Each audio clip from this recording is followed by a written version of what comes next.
Gay Americans are often assumed to be Democratic voters since the Democratic Party supported gay marriage and anti-discrimination laws, and many in the Republican Party do not. But in this cycle, the Democratic National Committee is actually spending money on political advertisements targeting the LGBTQ community, desperately trying to keep them in the Democratic fold. The six-figure ad buy, which appeared in publications in major cities that target the gay community, show that the left is worried that this demographic might be slipping away from Kamala Harris's grasp. With us now to unpack this and a lot more is Charles Moran, head of the Log Cabin Republicans, an organization for conservative members of the gay community, many of whom will be voting for Donald Trump. Welcome to Rising. Thanks so much. So talk to us about this demographic, this community. I know many people will still hear the idea of a gay Republican and say, oh, that's like self-hating or something. It'd be like a right. Black KKK member. You hear that all the time. How do you respond to those kinds of insults? Well, given the fact that the LGBT rights movement has been one of the fastest moving civil rights movement in American history, it's no surprise that we be brought into the same melding pot that the rest of this country has. So there's obviously, been so many advances over the last several decades. We're basically on parity now. We have, obviously the right to marriage, the ability to serve in the military. In so many places you can't be fired for being gay. I mean, we've essentially achieved parity. So with that, there's been an increase in gays and lesbians who are looking at quality of life issues as the rubric for their voting more than just, are you an equality supporter or not? And that is all actually backed up in polling and in facts. Earlier this year, the Independent Center did a round of polling that showed for the first time a majority of gay and lesbian voters are actually going to cast their ballots based on issues other than gay rights, exclusively, which is a huge movement for this community because, again, for the first time ever, the gay community can't be considered single issue voters. They're going to look at things like the economy, the foreign affairs, border security, and that is a huge opportunity for Republicans to step in because on those issues, obviously Republicans are leading in the polls amongst all demographics of Americans. So for context, in 2016, only 14% of the LGBT community voted for Donald Trump. That number doubled in 2020 to 28%, probably hits the low 30s. And again, now we're seeing this polling showing that with Donald Trump starts at 28%, but there's another 14 to 16% of the gay vote that is undecided, which could potentially jack Donald Trump's appeal and voter share for the LGBT community well up into the 40s. Now, if you compare that against other demographics like African American voters, women voters, Asian American voters, Latino voters, if you look at just objectively, more than a third, nearing half of any community voting in a bipartisan fashion, that's huge. And this is something that's not being discussed enough amongst especially mainstream media, but also gay media, because they realize that they don't have a stranglehold. I mean, the African-American vote is substantially smaller for Donald Trump and Republicans. Same thing with the Latino vote, but so much more attention is being played to them. But in this situation, we actually have good data that shows that the gay vote is actually fairly split. Obviously, Democrats are still pulling from a higher level, and we all understand why. But it's not something that Democrats can take for granted. And to your point, this is why I think they're putting so much money into an ad buy directly targeting gay voters. What role do you think Donald Trump specifically and personally has played in this? Because this was the first Republican candidate who I think we can admit comes from a more was not a religious conservative, right, social conservative type person, was clearly supportive of gay people and gay relationships earlier, before he was a Republican political figure. And I think even people who are ardently social conservative would probably admit that he still harbors those views, and he has not tried to turn the party back in a direction to not accept the decisions made by the Supreme Court and in the states about gay marriage. Right. So is it really Trump himself who helped accomplish this? I mean, Donald Trump gets a lion's share of the credit for this. To your point, he was the first president elected in American history who, when sworn in, actually supported marriage equality. Bill Clinton did not. Barack Obama did not. So this is actually quite monumental. Also, another first for Donald Trump is in 2020, he created the first ever official LGBT coalition on a Republican presidential campaign. That same year, Log Cabin Republicans, my organization, ended up raising money and helped put on the first ever LGBT outreach campaign on behalf of a Republican presidential campaign in history. And I think that that's in part why we doubled that vote share between 2016 and 2020. But even if we look straight into 2024, look at just what recently happened in July at the Republican National Convention, where Donald Trump and the campaign single-handedly ensured that the newest approved official RNC platform stripped out all of the anti-gay language and left in place very common sense policies and some guardrails around LGBT issues. This, I think, is part of the reason why the Democratic Party are continuing to seize on the whole Project 2025 fallacy, because the new official Donald Trump RNC platform is so mainstream, it's so streamlined, it's been stripped of all the pork, of all the fat, of all of the exclusionary language for so many different communities, including mine, that, this is all the left has to grasp onto is 2025, because the official platform of the party is so current and up to speed with the needs of all Americans, including LGBT Americans. We give complete credit to that, to the leadership of the RNC and also to Donald Trump. So again, between his historical actions, I mean, as a businessman, he instituted policies of the Trump Organization that ensured domestic policy or partnership benefits before it was law in the state of New York. As a philanthropist, he talks extensively about, in the 80s, losing so many friends to HIV/AIDS. He was one of the first people to cut a six-figure check to the Elizabeth Taylor AIDS Foundation before it was popular to do HIV/AIDS fundraising. And then again, as president of the United States, having so many different policies, things like ending the spread of HIV/AIDS in 10 years, things like going to the United Nations and calling upon the leaders of the world to end the criminalization of homosexuality, reducing the bans on sexually active gay men from giving blood. I mean, appointing amazing people, folks like Ambassador Rick Grenell, people like Clark Cooper, people at the top and throughout the ranks of the government who are members of our community. He made it okay to be openly gay in the GOP, to live your life and to be a stellar employee, public servant, or political operative. So he created not only policy, but also conditions for equality in the Republican Party from top to bottom. And that is the lasting impact of Donald Trump that I'm so proud to share to the broader part of the LGBT community. Yeah, the changes on this in recent years are pretty dramatic. I can remember back at CPAC in, I think, the late aughts, 2008, somewhere around there, a gay Republican organization, Go Proud, that was participating at CPAC, and it was a big catastrophe. There's a news cycle about it. There were a lot of some leaders of CPAC who were very unhappy about it. It got criticized by other conservatives. Then there were then people were defending them, and Ann Coulter got involved, and maybe you can recount that incident, but we've come such a long way since then. Well, and this is the best part about where we are. I mean, I've been working professionally in politics for the better part of the last 20 years. I've seen the rapid advancement of inclusion, and this has happened, it's reflective of society. I mean, everybody has either, a coworker who's a member of the community or somebody in their family. So these issues are real now to so many more people. And again, politics flows downstream of society. As society goes, eventually, politics will go, and that will still eventually hit the Republican Party. And that's where we are today. Those wars in the 2000s and even in the early teens were the last vestiges of people who were really trying to keep this movement and the party closed off to diversity. And I think, again, Donald Trump just brought an entirely new, fresh face.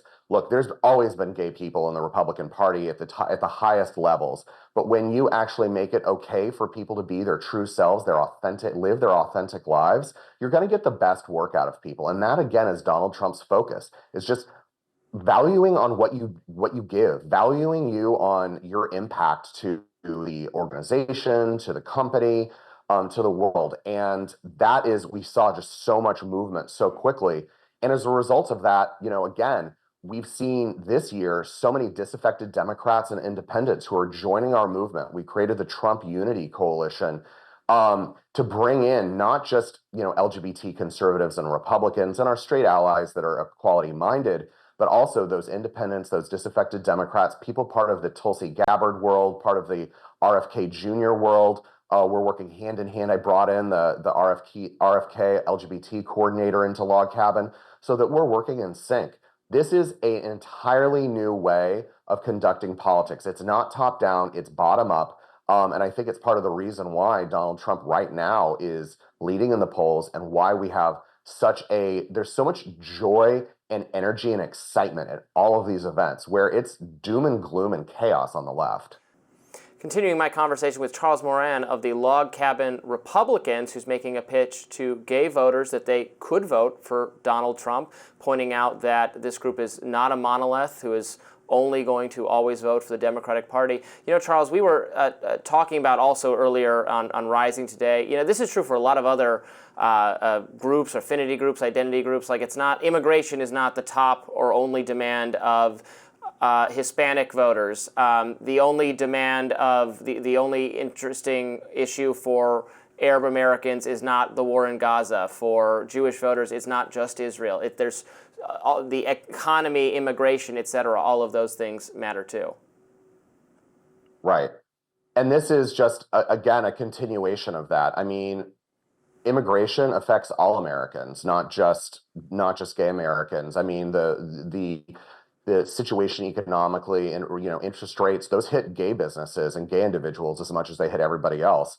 And again, since we've just achieved so much parity in terms of equality, gay voters now have an opportunity to think about other things versus their own, you know, personal self-interest and security. And that's where there's a huge opening for Republicans. And I think, again, Republicans are taking advantage of that this year, not just with gays, but also with, like, to your point, Arabs, Latinos, and those issues spread out. I mean, you know, with what happened in Indiana, with the migrant crisis that's going on, I mean, these aren't just border issues anymore. They're all of America issues. And the Democrats have opened themselves up for criticism in a way that I think that they're continuing to try to pivot on some of these areas and pander, quite honestly, like with Barack Obama going to, you know, African American men and saying, you know, you, because of your skin color, have a responsibility to vote for Kamala Harris. I mean, that is so dismissive of this community. And it's the same thing with gays, just basically saying, well, you know, you can't just have a Democratic rally, throw up a drag queen and think, okay, you know, scream yes queen, and think that you're going to be able to get and earn the gay vote. I mean, again, these are, you know, there are whole of country issues that are affecting gay and lesbian families that are, you know, the IVF situation is something that is completely tied into our community because that's how same-sex couples end up building families. And again, Donald Trump and J.D. Vance coming out and saying that they support, you know, IVF coverage for all Americans, and all means us too. The Democrats will continue to try to make these wedge issues and then again go back to Project 2025. But if you look at the actual policy, the things that Donald Trump and J.D. Vance are rolling out, the words they're using, I mean, even around equality issues, and I don't know how deep you want to dive into it, but even around radical gender theory, you know, most of this country agrees with equality for the L's, the G's, the B's, and the T's, but there needs to be some guardrails around that. Protecting women's spaces, preserving women's sports in Title IX, no permanent gender transition under the age of 18, and parental consent at every level. These aren't centrist or moderate issues. This is just common sense public policy. That's what Donald Trump and J.D. Vance are talking about, and the Democrats continue to push to an extreme. Gay and lesbian voters are moderates in this country. They have the same issues and concerns that everybody else does. So to classify them as only caring about certain issues or intersectionality as, you know, victimhood based upon victimhood, it's just not going to fly anymore. Should we be worried about a little bit of backsliding taking place? I think if you look at polls, again, the dramatic sudden surge in support for LGBT equality for gay marriage that's taken place, you know, over the last 15 years. I have seen in recent polls it going backward just a little bit, and I know I've talked to some conservative gay people like yourself who worry that associations with the most extreme elements of the activist community on gender-related issues, for instance, are tanking the whole cause. Well, and this is where, again, we've just got to lean into that common sense messaging. Again, you can be a supporter of equalities for the L's, the G's, and the B's and the T's, but there need to be those guardrails, the common sense guardrails. That's what's in the RNC platform. That's what a vast majority of Americans support. I think coming out of COVID, parents finally started waking up and they saw critical race theory being inserted into their kids' curriculum, and they saw radical gender theory. The fact that, there were schools where kids were being charged with hate crimes for misgendering someone, where some of this, again, very sexually explicit material was being included in curriculum. And this isn't some don't say gay thing. I mean, again, like you can talk about issues regarding diversity, sexual orientation, and gender identity, but the fact that some of these things were being included in curriculum in schools without the parents' knowledge, and more importantly, without their consent, is something that was a line too far. This pendulum is swinging back. And again, I blame radical elements of the left that have continued to push the destruction of Western values farther and farther behind. I tell people we believe in traditional family values, but that includes our families too. And when you've got radical leftists who are trying to take out the role of parents in the education of their kids and replace it with the state, you're going to have a backlash. And again, even what we saw with consumers, like last year with Target, the stores, the swimsuits they were selling, the tuck friendly things, it was a bridge too far. And when you've got a new generation of DEI officers, look, I support diversity. I support equality, but equity is a buzzword that's being used on the left, and we need to continue to promote diversity, equality, and inclusion. But the concept of equity is just one more step to cultural Marxism that the left is continuing to try to push. Donald Trump and Republicans are standing up, and they're demonstrating that you can be an equality-minded voter while putting some guardrails around these issues. And again, that's not anti-gay. And the left is going to sit there and call you every ism in the book. But at the end of the day, centrist, common sense voters are going to see through this for the protection of their kids and their communities. We're starting to see a difference, a gender split emerging, just voters in general, male voters being much more likely to vote Republican than women. This actually matters in the minority community as Trump starts to do better with black men, not necessarily women, but black men, Latino men. So my question would be, and I'll admit anecdotally, I know tons of gay men who are Republican and going to vote for Trump. I can't think of any gay women I know like that. Is there a gender split here among the gay community as well? I mean, I would definitely say that a lot of, visible LGBT organizations, it's typically always been dominated by men. Ours is reflective of other organizations in terms of the male to female ratio. I mean, again, my organization has the name Republican in it, so if you're in it, you are, a center right voter. But we've got plenty of lesbians in our organization who are very visible, who are part of our outspoken messaging and media campaign. We elevate those voices as best we can. And we also have allies, female allies that support us as well. So I think what you're seeing is, globally on an issue of what the left is trying to do. They're trying to destroy these mores in society is about traditional masculinity or femininity. I mean, even recently, like you've seen, that whole body positivity movement that was really big like 5 years ago, where, Calvin Klein and, Victoria's Secret were putting these morbidly obese people in ads thinking like, oh, we're doing the politically correct thing. And they're realizing it's resulting in diminished sales and they're being chastised more than anything.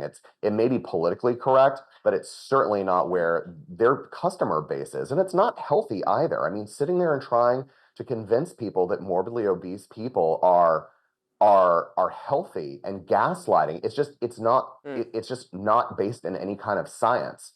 So I think what we're seeing politically, again, politics is flowing downstream of society.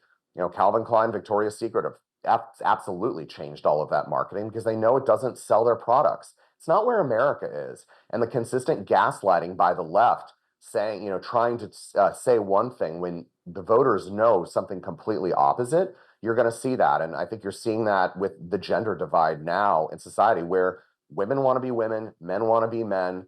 And amongst the trans community, I'd say the main difference between our trans community members versus the left's is our folks just want to fit into society. They don't want society to conform to them. But on the other side, the left just wants society to conform and bend its knee to those individuals. And that's a really big difference. And we've got trans members who are members of our organization. They are accepted, they are loved, and they are, fully red-blooded conservatives, just like everybody else in the organization. It's just about the way that you view society and how you want to fit into it. And that's the problem with the left. They want to remake it in their own warped cultural Marxist views, whereas our folks just want to be left alone to live their lives, build their families the way that they want to. And that's when, again, I lean into Ronald Reagan's rule. 80% my friend is not 20% my enemy. And if we focus on the 80% of the things as conservatives we agree upon, we can build an insurmountable lead. Charles Moran, thank you so much for joining me. I appreciate it. Awesome, thanks.